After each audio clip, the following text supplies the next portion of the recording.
Hi friends, doctor Neeraj Goyal एक बार फिर अभी हम बात कर रहे हैं कोलोरेक्टल कैंसर, बड़ी आंत के कैंसर के बारे में। पिछली बार हमने बड़ी आंत के कैंसर का ट्रीटमेंट को बारे में समझा था। इस बार ही हम समझेंगे कि रेक्टम मतलब आपके जो लैटिन का रास्ता है उसकी ट्रीटमेंट कैसे होती है। उसको समझने के लिए पहले हमें समझना है कि जो रेक्टम है मेरा एक बोनी केज मतलब जो आपका पेल्विस होता है उसके बीच में स्थापित होता है, उसके बीच में स्थित होता है। तो उसकी जो ट्रीटमेंट होती है वो उसके अकॉर्डिंगली थोड़ी सी डिफिकल्ट हो जाती है या थोड़ी सी ट्रिकी हो जाती है, वो ज़्यादा अच्छा शब्द रहेगा। वंस अगेन इसके अंदर हमारी वही तीनों चीज़ें यूज होती हैं, सर्जरी, कीमोथेरेपी और रेडियोथेरेपी। इन तीनों चीज़ों को हमारे को किसी ना किसी कॉम्बिनेशन में देना होता है। अगर हम सीधा सर्जरी कर पा रहे हैं, मतलब मेरा काफ़ी अर्ली स्टेज में अगर ट्यूमर है, मेरे पेट स्कैन, सीटी स्कैन जैसे हमने पिछली बार समझा था उसके अकॉर्डिंगली, तो हम सीधा सर्जरी के लिए जाते हैं। पर अक्सर इस एरिया के अंदर सीधी सर्जरी संभव नहीं होती है।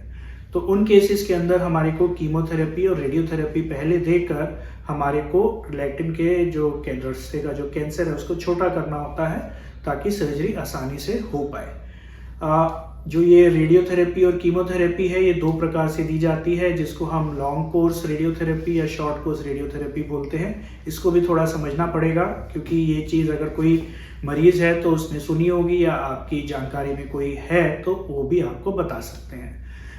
लॉन्ग कोर्स की रेडियोथेरेपी का मतलब होता है कि आपको लगभग 25 दिन की रेडियोथेरेपी दी जा रही है। आप रोज आते हैं, रेडियोथेरेपी लेते हैं और साथ में एक टैबलेट कीमोथेरेपी का आपको दिया जाता है। जब ये 25 दिन की रेडियोथेरेपी आपकी खत्म हो जाती है उसके 6 से 8 हफ्ते के बाद हम आपको ऑपरेशन के लिए लेते हैं। तो ये लॉन्ग कोर्स। इसी प्रकार से शॉर्ट कोर्स रेडियोथेरेपी जब इस्तेमाल में होती है उसका मतलब है कि आपको 5 दिन के लिए हाई डोज में रेडियोथेरेपी दिया गया है और उसके 10 से 12 दिन के अंदर आपका ऑपरेशन कर लिया जाता है। दोनों ही प्रकार से जब रेडियोथेरेपी दी जाती है तो रिजल्ट्स लगभग बराबर आते हैं। लॉन्ग कोर्स जो रेडियोथेरेपी है उसको अक्सर हम इस्तेमाल करते हैं जब मेरी डिजीज की क्लिनिकल स्टेज मतलब पेट के आधारित या सीटी स्कैन या एमआरआई पर आधारित हम निर्णय लेते हैं कि मेरी जो बीमारी है थोड़ी ज्यादा बढ़ी हुई है।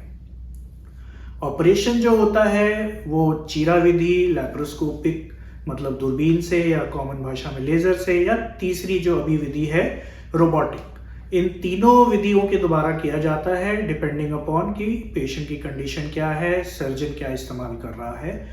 लैप्रोस्कोपी और रोबोटिक ये दोनों जो पद्धति हैं, इससे अगर हम कंपेयर करते हैं ओपन मतलब चीरा विधि को, तो मेरी रिकवरी लैप्रोस्कोपी और रोबोटिक में फास्टर रहती है, मेरा ब्लड लॉस कम होता है और ऑन्कोलॉजिक रिजल्ट्स मतलब कैंसर के हिसाब से ट्यूमर का निकलना तीनों ही पद्धति में बराबर होता है।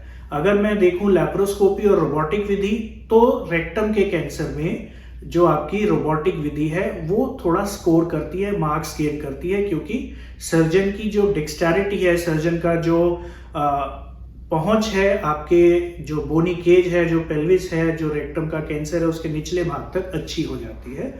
रोबोटिक और लैप्रोस्कोपी अदरवाइज बराबर हैं।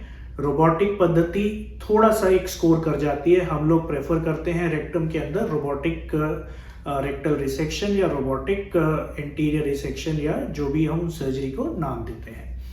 तो जब मेरी सर्जरी हो जाती है उसके बाद वंस अगेन जैसे बड़ी आंत के अंदर हमें कीमोथेरेपी देनी होती है, इस स्टेज के अंदर भी हमारे को कीमोथेरेपी देनी होती है।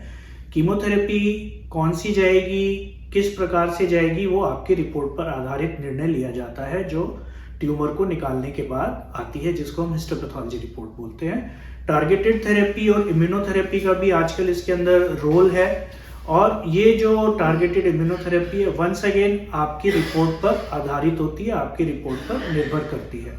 किस पद्धति से आपकी ट्रीटमेंट की जाएगी वो आपके जो कैंसर के डॉक्टर है वो उसको समझ बूझ कर आपको एक निर्णय देते हैं।